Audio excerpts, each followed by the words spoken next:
7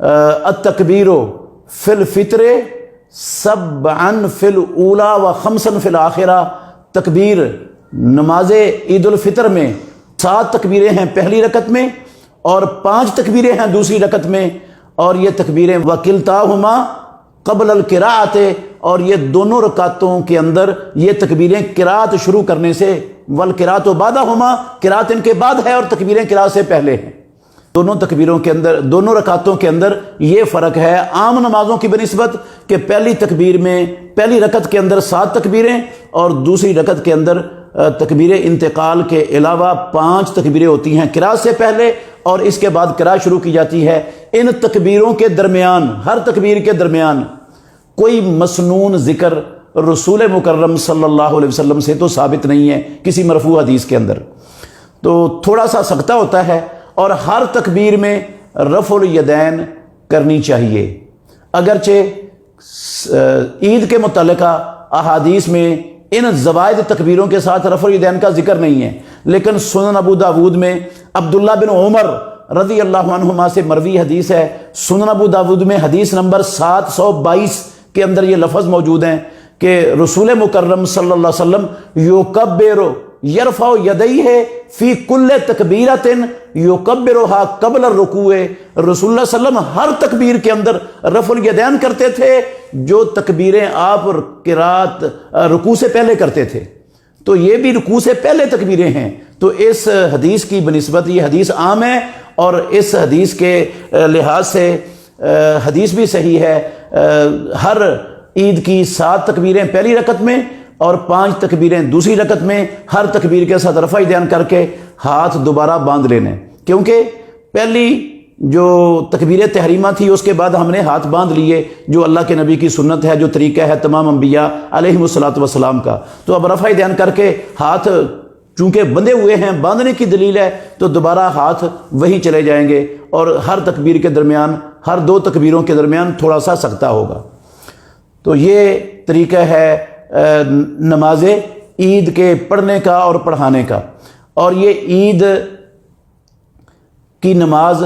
رسول مکرم صلی اللہ علیہ وسلم خطبہ عید سے پہلے پڑھایا کرتے تھے۔ پہلے عید کی نماز پڑھی جاتی ہے، عید کی نماز کے بعد عید کا خطبہ دیا جاتا ہے، اور عید کی نماز میں خطبہ ایک ہی ہوتا ہے، 2 خطبے نہیں ہیں ثابت رسول مکرم صلی اللہ علیہ وسلم سے، نہ عید الفطر میں نہ عید الاضحیٰ میں، ایک ہی خطبہ ہے صرف۔ اور ایک خطبے کے بعد جو ہے نا وہ دعا کر لینی چاہیے، امام اپنی دعا کرے، تمام مقتدی اپنی دعا کریں، ہاتھ اٹھا کر دعا کرنا بھی رسول مکرم صلی اللہ علیہ وسلم سے ثابت ہے۔ تو یہ نماز عید پہلے ہے اور اس کے بعد خطبہ ہے۔ رسول مکرم صلی اللہ علیہ وسلم نماز پڑھاتے، پھر صحابہ اپنی اپنی صفوں میں بیٹھے رہتے، اور محمد الرسول اللہ صلی اللہ علیہ وسلم صحابہ کو خطبہ دیتے، اور اگر کوئی لشکر کسی مشن پر روانہ کرنا ہوتا تو وہ بھی محمد الرسول اللہ صلی اللہ علیہ وسلم عید کے میدان میں یہ لشکر روانہ فرماتے۔ تو عید کی نماز محمد الرسول اللہ صلی اللہ علیہ وسلم کی دائمی سنت اور طریقہ ہے کھلے میدان کے اندر پڑھنا۔ ہاں اگر کوئی عذر ہے تو پھر مسجد کے اندر پڑھی جا سکتی ہے۔ اگر کسی شخص کی نماز رہ گئی ہے، ہو سکتا ہے کہ بندے آج کل ہمارے معاشرے میں تاخیر لوگ معمولی چیز سمجھتے ہیں اور بہت سارے لوگ پیچھے لیٹ ہو جاتے ہیں۔ اگر کوئی بندہ لیٹ ہو گیا، پہلی رکعت کی تکبیریں جو زوائد ہیں وہ گزر گئی ہیں، امام نے قراءت شروع کر دی ہے، وہ آ کر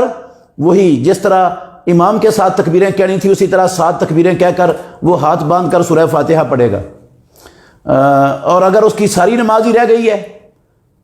اگر وہ دوسری رکعت کے اندر شامل ہوا ہے آ کر، تو دوسری رکعت میں شامل ہونے والا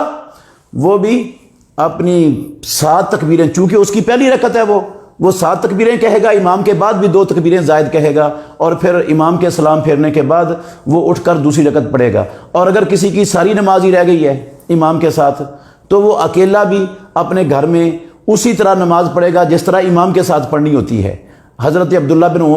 انس بن مالک رضی اللہ تعالی عنہ، ان کے بارے میں مروی ہے کہ جب ان کی نماز رہ جاتی تھی تو وہ اپنے گھر کے تمام افراد کو اکٹھا کرتے، امام کے ساتھ رہ جاتی تو اپنے گھر کے افراد کو اکٹھا کرتے، اور جس طرح امام کے ساتھ عید کی نماز پڑھی جاتی ہے ایسے ہی وہ عید کی نماز عبداللہ بن عمر رضی اللہ، انس بن مالک رضی اللہ عنہ اپنے گھر والوں کے ساتھ پڑھ لیتے تھے۔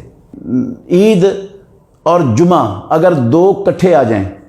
ایک دن جمعہ بھی ہو اور عید بھی ہو، رسول اللہ صلی اللہ علیہ وسلم کے دور میں بھی ایسا ہوا ہے، تو عید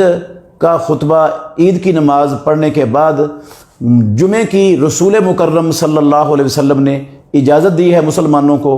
وہ جمعہ آپ نے فرمایا ہم جمعہ پڑھیں گے، جو نہیں پڑھنا چاہتا وہ نہ پڑھے، جمعے کی چھٹی ہے۔ ہاں البتہ جس نے جمعہ نہیں پڑھنا وہ ظہر کی نماز اپنے گھر میں یا مسجد میں ادا کرے گا۔ رسول اللہ صلی اللہ علیہ وسلم جمعہ پڑھاتے تھے اور اجازت تھی مسلمانوں کو، جس نے جمعہ پڑھنا ہے پڑھے، جس نے نہیں پڑھنا وہ عید کا خطبہ جمعے کے خطبے کی جگہ پر اس کے مقام پر کفایت کر جائے گا، اور اگر کوئی پڑھتا ہے تو پڑھنا جائز ہے۔ اور اگر کرونا کی وجہ سے گورنمنٹ کی طرف سے کھلے میدانوں میں اجازت نہ ہو، مساجد میں اجازت ہو تو مساجد میں پڑھ لیں، اگر مساجد میں جانے میں بھی رکاوٹیں کھڑی کی جائیں تو ہر گھر کے اندر بھی گھر کا سربراہ جماعت کروا کے اسی طریقے کے ساتھ عید کی نماز پڑھا سکتا ہے۔ اور جو لوگ کسی جگہ پر دفتر میں ہیں، کمرے میں ہیں، وہاں پر رہتے ہیں، وہ اکٹھے ہو کر اسی طریقے سے وہاں پر عید کی نماز ادا کر لیں گے، انشاءاللہ اس مجبوری کی شکل میں ان کی وہیں پر عید کی نماز ادا ہو جائے گی۔ خطبہ اگر دے سکتے ہیں تو دے لیں، ورنہ بغیر خطبے کے بھی انشاءاللہ الرحمن نماز کا فریضہ ادا ہو جائے گا۔ اللہ تعالی ہمیں صحیح معنوں میں رسول مکرم صلی اللہ علیہ وسلم کے طریقے کو اپنانے اور اس پر چلنے کی توفیق عطا فرمائے۔ بہترین صدقہ جاریہ حاصل کرنے کے لیے اس ویڈیو کو لائک، کمنٹ اور شیئر کرنا مت بھولیں۔